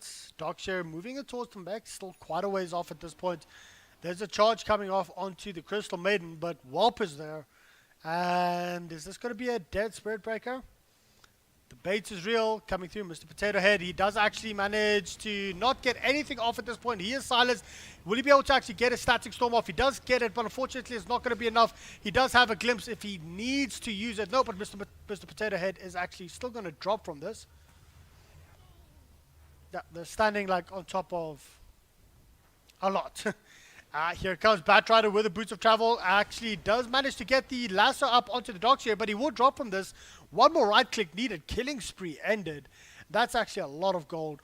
However, Santo did manage to pick off the Medusa. Medusa not having the best game of her life at this point. But looking at that, it did favor the side of DC with around 2,000 gold. I think it was mostly due to that killing spree. And Schlinks might be in a bit of trouble here if he does get scouted out. He moves up towards the top, and is he actually going to cancel out the Ember Spirit? Nope.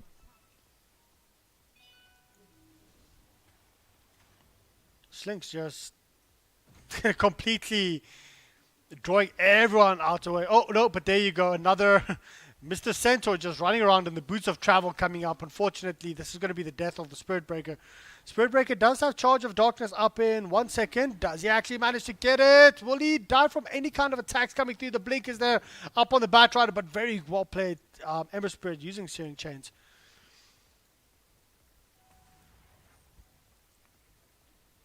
And that's it. So no one extra died from that. There's a smoke moving up here for WRG. They might actually, it might have been scouted out by the creeps just. Oh no. Oh no. Ember Spirit, buddy. Are you going to fall for this? Are you going to fall for this? Please do it. This is going to... The camps are real, boys. The camps are real. Is he going to jaunt back? Is he going to jaunt back? Is he going to jaunt back? No. Ah.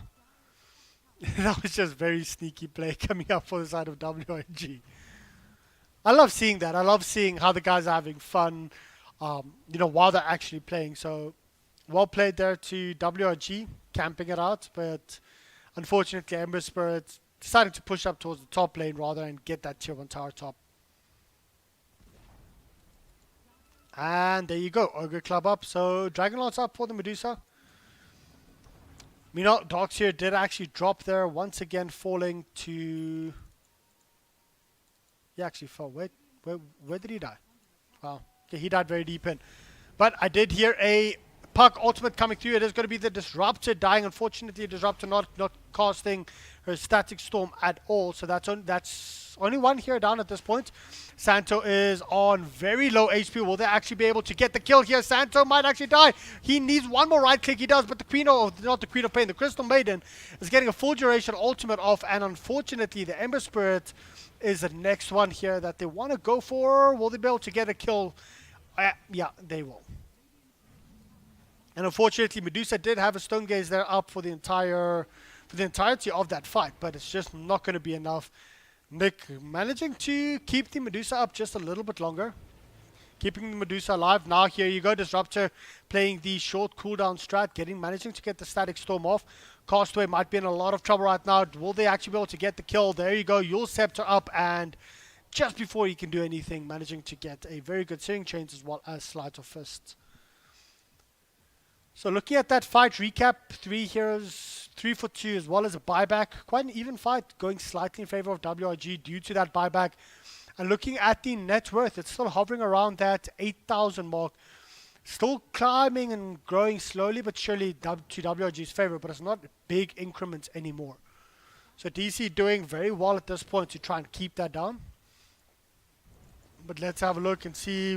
Are they going to be able to get anything? Oh, very well played. Good glimpse up because the Medusa, of course, was ultied by the Batrider. Another one to try and go in for more. The Crystal Maiden was completely popped. And now here comes the puck trying to go in and do as much as possible, but they're all busy burning inside of the Batrider's flames.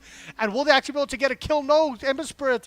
He is on such low life, but unfortunately he can't actually get anything further. Ember Spirit, will he be able to get a kill onto the puck? The puck will die from that, so it's a 3 for 2 trade-off. But very well played, very good and quick glimpse up on to the Batrider, because the Batrider did lasso, of course, Mr. Medusa. And, of course, well, there was no Stone Gaze used there, but still very well played. 2 for 2, 3 for 2 fights, favoring the side of DC quite heavily, 1,800 gold. So there's the one Boots of Travel up on the Batrider, another Boots of Travel up on the puck. Not yet. Actually picking up the Blink Dagger first. Boots of Travel up on the Terrorblade. Boots of Travel up on the Earth Spirit. And Boots of Travel up on the Crystal Maiden. 5 times Boots of Travel. 6 times Boots of Travel up on the Earth Spirit. And I doubt anyone else from this team will go Boots of Travel, yeah.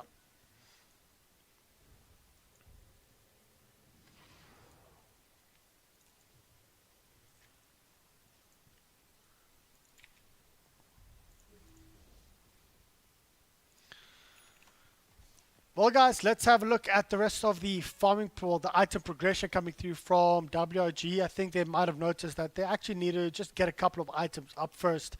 The past couple of team fights have gone the way of DC. You can have a look at that team, well, at that net worth. Nearly 3,000 has changed, well, over the past couple of minutes to be, well, actually. Batrider does have Blink as well as 4 staff up. I do hear a charge coming through. A very dangerous charge. No idea what you were doing there, Mr. Spirit Breaker. You deserve to die. There you go. Rip. I was like so aggressive coming through. 4 heroes here for the side of WRG now. And they're going to push towards the top lane. So let's have a look. We do actually see the Ember Spirit pushing up mid. You know, trying to split push this as much as possible. And I do like this. This does mean that, of course, WRG can't just do what they want here towards the top side. And Crystal Maiden will get scouted out here. Ooh. Instant D-Ward. I hate it when that happens. Instant D-Ward. And it seems like WRG are actually pushing up towards the top lane now. But there are, of course, scouts out here with this Observer Ward. So they do see everything that is happening. Mr. Potato Head just has to be very careful as he might get scouted out. Does have a Glimmer Cape. And I think they're calling for a charger. Oh. They do actually manage to pick up the puck, and I actually thought Puck made it out of that one alive. But yeah, Puck is going to die. You know, the charge is still there onto the Earth Spirit. Earth Spirit, they might actually decide to turn around and go here onto the Spirit Breaker. There you go. Crystal Maiden is actually ulting it up, and it's a full level, well, nearly a full duration ultimate. But Crystal Maiden might drop from this one. The Flame Guard is still there, but unfortunately it's not enough. The right click coming through from Mr. Potato Head is.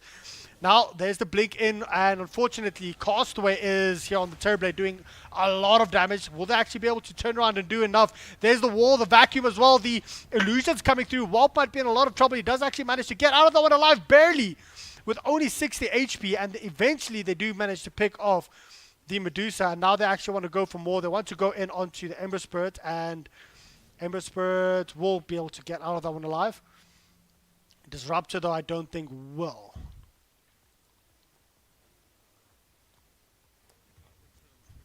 Oh, let's have a look at Santo. Not Santo, Slinks. Will Slinks actually fall from this? There's a big charge coming through. I'm not quite sure what that charge was. Oh, there you go. Castaway actually using his ultimate to keep his support alive. Not quite sure that's what he wanted to do. Oh, one more right click needed. There you go. Very well played. And like I said, you don't actually want to use your ultimate straight in onto your support, because that literally just meant the death of your support and your own death coming through. So very well played. The Ember Spirit getting another kill, and Ember Spirit, will he actually be able to? Yeah, he's okay. He gets up.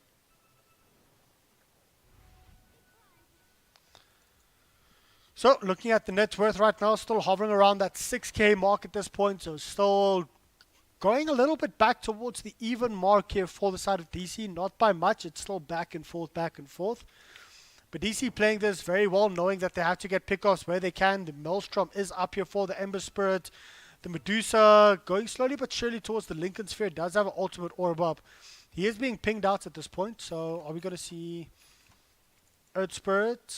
He's wrapping around. He wants to go in onto the Medusa. Medusa really needs farm. And I think if the Medusa starts getting farm up, WRG is in quite a bit of trouble. But if they keep on picking the Medusa off, then not so much. But Earth Spirit, are they really going to chase this one further off? There's the glimpse back up, and the Earth Spirit is actually going to be the first one, well, the only person to drop there. Yet another kill going in favor of DC. WRG's aggressive tactics this early on, I mean, doing the same as, sort of the same as in game number 1, where DC actually did very well. Unfortunately, it just wasn't enough. Let's have a look and see if DC can actually bring it back this time. Terrorblade does have a Yasha up, going up towards him, full Manta style when they can.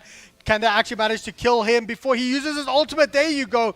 Even the even the Disruptor ultimate was actually used, and they do manage to go in, trying to go for the next kill up here on the Puck, and Puck might be in a lot of trouble right now. Puck does actually drop a double kill coming up here. Triple kill. That's a full team wipe going in favor of DC. Can DC be the first team to actually take a game of WRG? Well, at this point, it's looking very good for them. However, in game number 1, it was also looking very good for them early on. But DC playing very well at this point in the game, and capitalizing up against the greed coming through here for the side of WRG. However, WRG, I mean, they're actually still leading at this point. It's probably a lot more even than, it's probably around the 0 mark coming through very shortly. Experience in favor of damage control, but DC has to be very careful. They should not get, big-headed regarding this and regarding the couple of team fights that they've won now, because the pure fact remains that WRG is an extremely, extremely, extremely strong team. Oh, well, let's have a look here. Yeah. These creeps coming through, I mean, well, you have to be careful here, Mr. Ember Spirit. These creeps are just running around, and the entire team just teeping in onto the creeps. It's just ridiculous.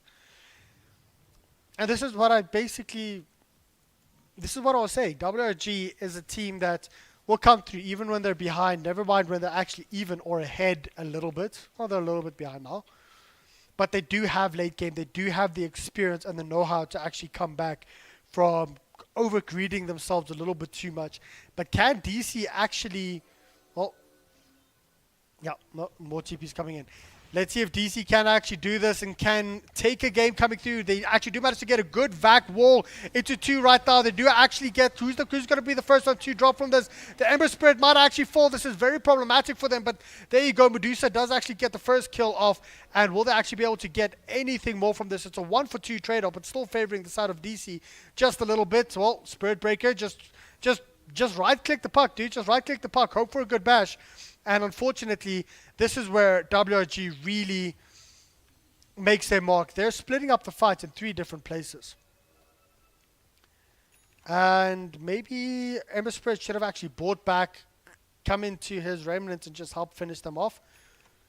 But the problem is, as soon as the team fight starts splitting up, the likes of WRG will always win that fight. And that's exactly what they did.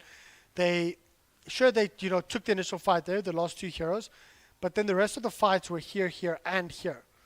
And as soon as that starts happening, WRG's heroes with the Jaunts, with the Flying Vision on the Batrider, etc., they will have the advantage there. And it is a significant advantage. As you saw, taking that team fight and evening up the scores once again.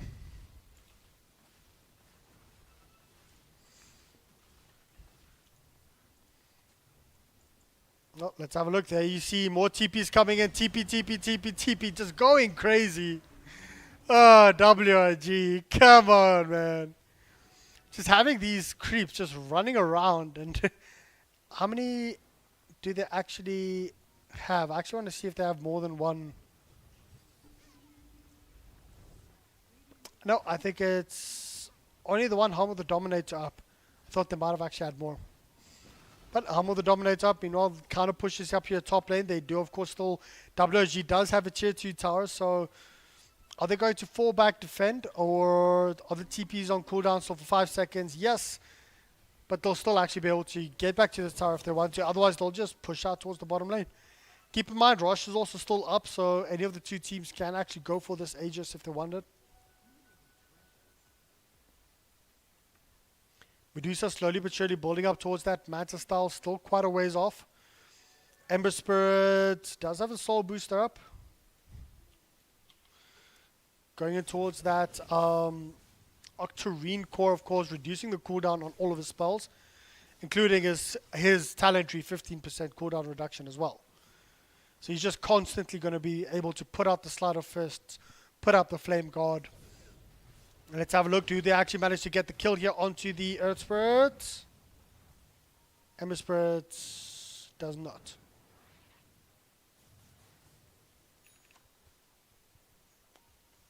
Mr. Crystal Maiden. Let's have a look if any of these sneaky tactics work out.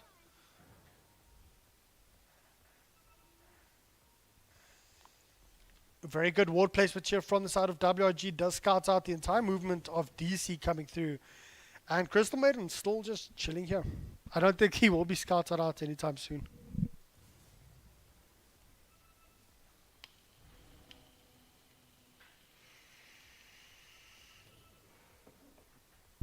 I do like this satire. Yeah, I was just about to say, I really like this coming through from the side of WRG, but a very good ultimate coming through from the Disruptor. Will they actually be able to get any kills? The first one is going to be Schlings that actually falls. Now the bashes are there onto the puck. Will they be able to get the puck kill just off yet? No, the dog chair is down.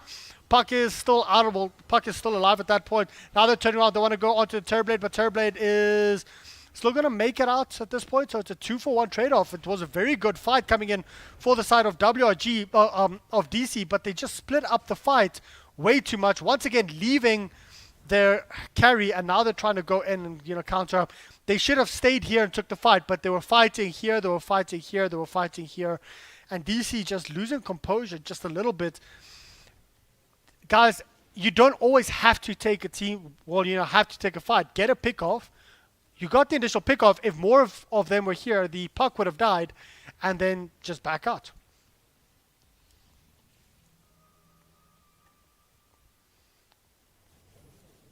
Mr. Potato Head taking quite a bit of damage there as well, building up slowly towards that Yules, and he might be in a lot of trouble. Needs one more right click, and unfortunately Castaway actually got that kill. Huge range coming through, and slowly but surely building up towards the Mana Style. He will have his Mana Style up as well.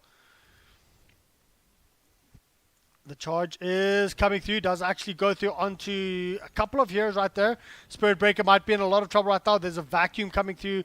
Are they going to turn around and fight this? Spirit Breaker is... Yeah, he's going to drop. There's the Dagons coming through. Dagon level 3 up on the puck. And now they're turning around, going in onto the docks here. Docks is going to be the next one to fall. Unfortunately, Ember Spirit, he might just drop from this as well. Cast out to good Remnant. Now he's just running away. Oh, he has to be very careful. He uses himself up. But will he actually be able to get out of this? He does. The Remnant was there. Where is he going to cast his next Remnant? Actually going over the river and TPing out. A 3.8 second cooldown. 5-second cooldown on Searing Chains. 22-second cooldown on Flame Guard. So... that 15% reduction as well as the Octarine Core really makes a big difference. Now I wonder, is he going to go for the 2-second Searing Chains or for the 500 Flame Guard Absorption? I would have gone for the Flame Guard Absorption, especially up against all the Dagons coming through. Or is there going to be more than one Dagon? Not just yet. And unfortunately, Halber... oh, well, the TP's got cancelled there. Very well played. They actually have to just move in and try and kill all of these creeps, but WRG just keeps on getting the creeps and putting them in the camps. There you go. Halber Smasher. Return to base. Return home. Charge coming up here onto the Batrider. Batrider does actually blink away, forced off away as well. He turns around and gets a good Yules up onto the Spirit Breaker. So that'll be okay. Looking at the net worth, once again 6,000 in favor of WRG, just from those two team fights that they just outpositioned the side of DC completely.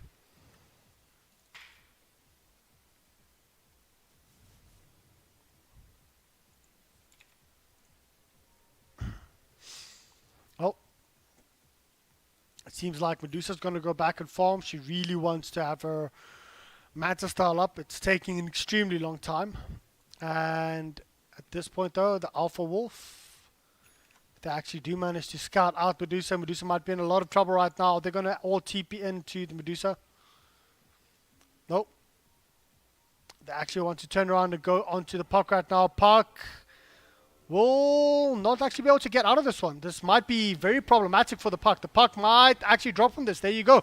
Puck is down. However, Batrider does come in, use the Flaming Lasso straight onto the Spirit Breaker, but the Spirit Breaker actually does still manage to survive. A very good wall vacuum coming through. That's 2 heroes down now for the side of WRG. DC playing very well at this point.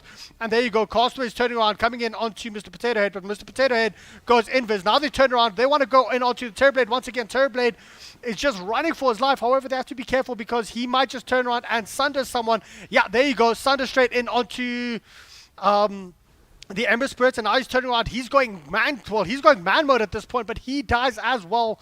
And they actually might want more at this point. Batrider is still alive from that. A very good fight going in favor of DC. 2,500 net worth in their favor. And unfortunately, they might have actually been able to get a couple more there. Oh, Batrider still having Lasso up, but there's the glimpse going all the way back. Will we see Ember Spirit? No, he's actually pushing up towards the bottom lane, so I don't think he will be coming up towards this Remnant because it's way too dodgy.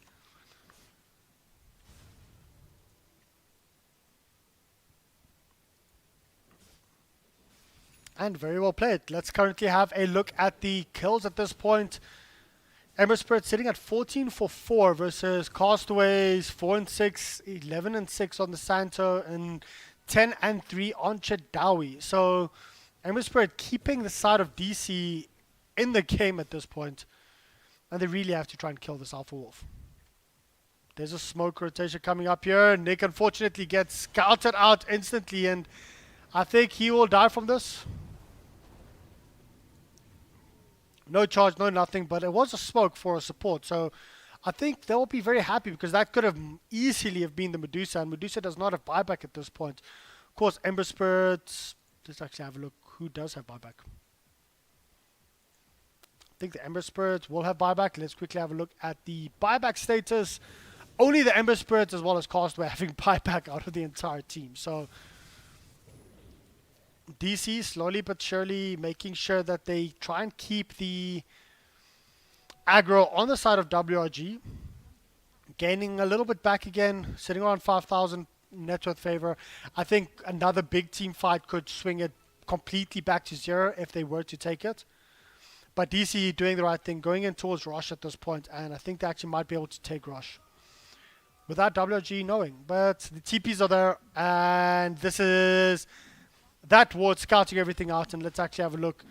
It's an extremely slow rush, and there's the lasso straight in onto the Darkseer. Darkseer, of course, he gets completely blown up here by the puck. It's only the one here at this point, so DC will actually be able to get out of this one alive. Very good ward. Unfortunately, the ward just dropping now for the side of WRG. A new one gets placed up, and they decide, oh wait, we forgot about Rush. There's a Rush in this game. Let's get the Aegis ourselves. But top lane, Ember Spirit pushing up the top lane, trying to split push up as much as possible. Of course, not really doing that much up against a tower itself. But let's see, is he going to? Nope. Ooh, bad rider.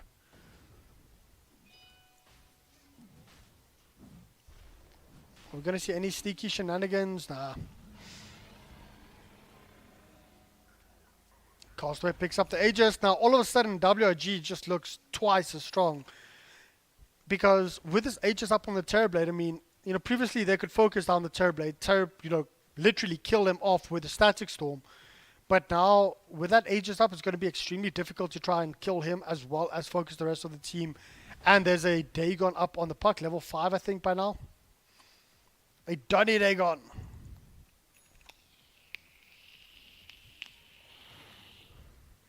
But Ember Spirit just cleaning up the creeps this time, not wanting the Terrorblade to just come through, use the Helm or the Dominator, and just all of them TP in instantly. But I think he'll just move around and pick up a new creep anytime soon.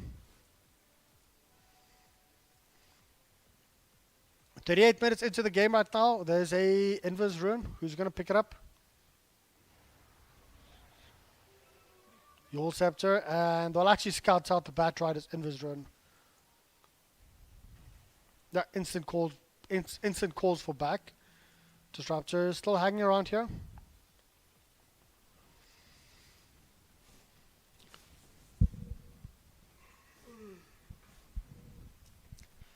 Well, let's have a look at Castaway's farm at this point. Sitting on 5,300 gold, going for the Scotty as well. Exactly the same as the slot. Getting those stats up. We'll have the Scotty up. Well, he can actually buy it up right now if you wants to, very nearly. 2,200, 2,000, or 2,100, so it's 4,200. There you go. He actually can. But no buyback on him. However, he, of course, does have the Aegis of the Immortal, and we might actually see an engagement coming through. Unfortunately, that's a big problem for them. Ember Spirit just dropped instantly there. Going for a Dagon level 3 himself. I'm not quite sure I agree with this build.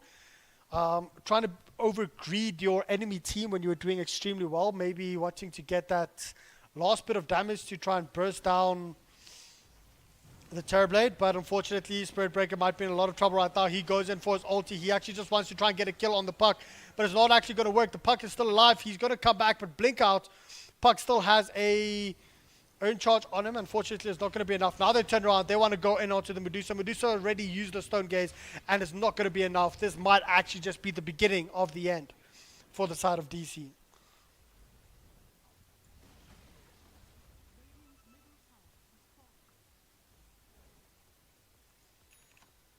There is no buyback on the Ember Spirit either. He went for his Dagon, not keeping buyback. Well, is this going to be a call for a retreat at this point? Or no, there you go. TP's coming in. It is going to be the Bat Rider. Who does he go on?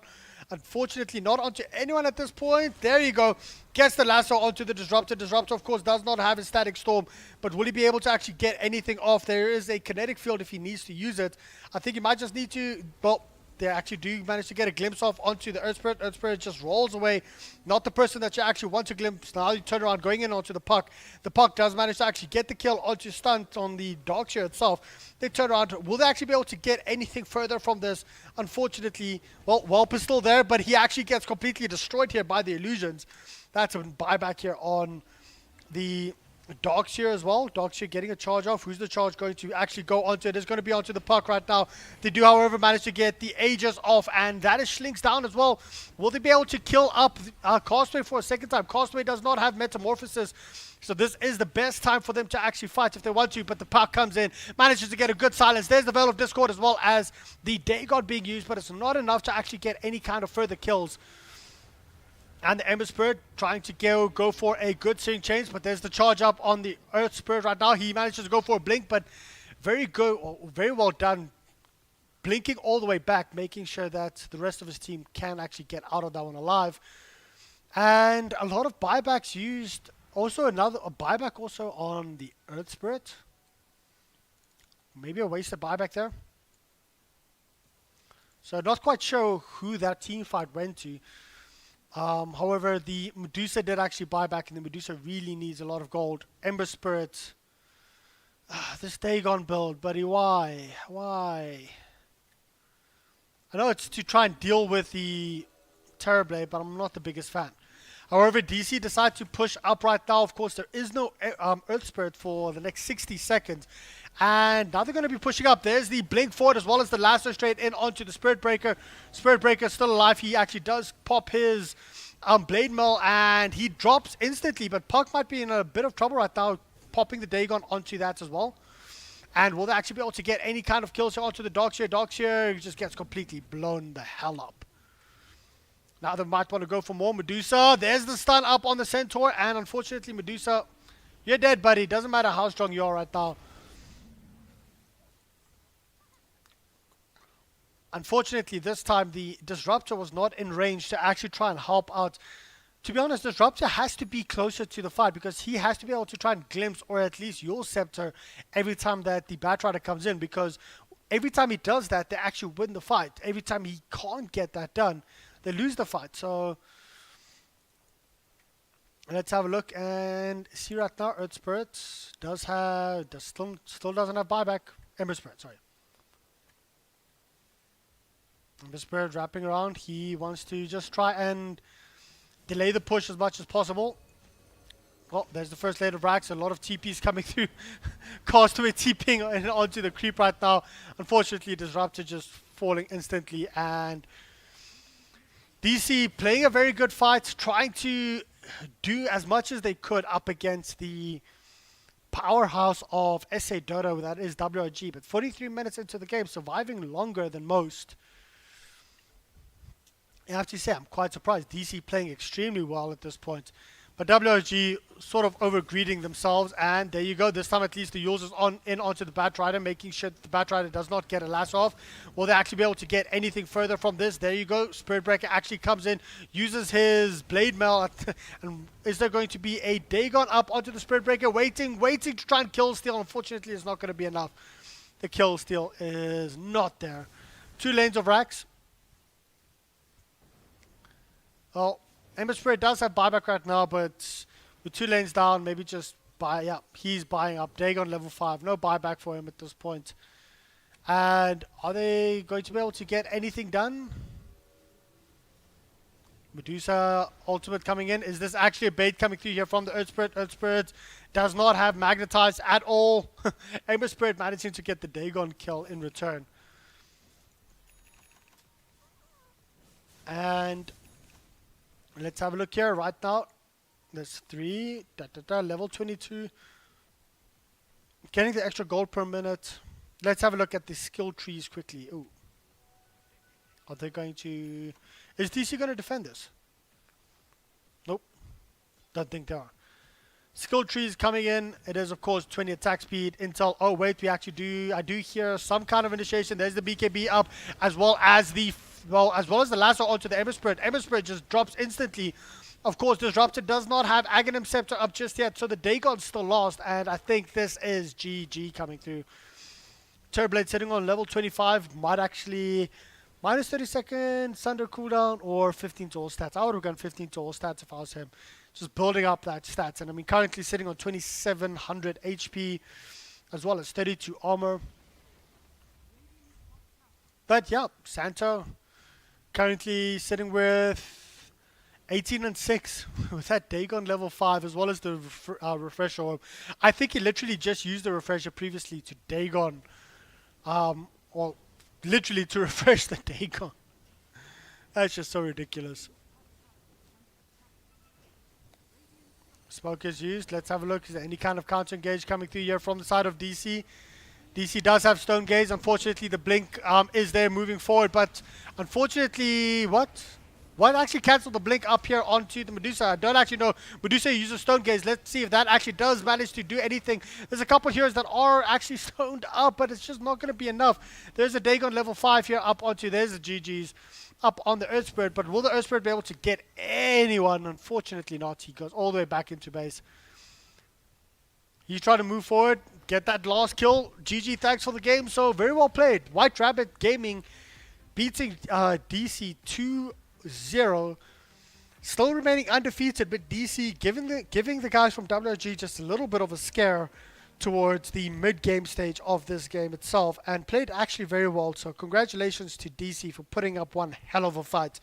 WRG remain your undefeated champions at this point, or undefeated log leaders. And to be honest, they are looking extremely strong. I don't actually see a side in South Africa at this point taking them on head to head. So congratulations to them. And well, for those of you guys that don't know who I am, I'm RidditZ. I'll be casting again, I think, on Tuesday. So stay tuned. I think I'll be casting on the Telkom channel itself. So check us out on there, and I'll see you guys in a couple of days. Thanks for joining. Peace.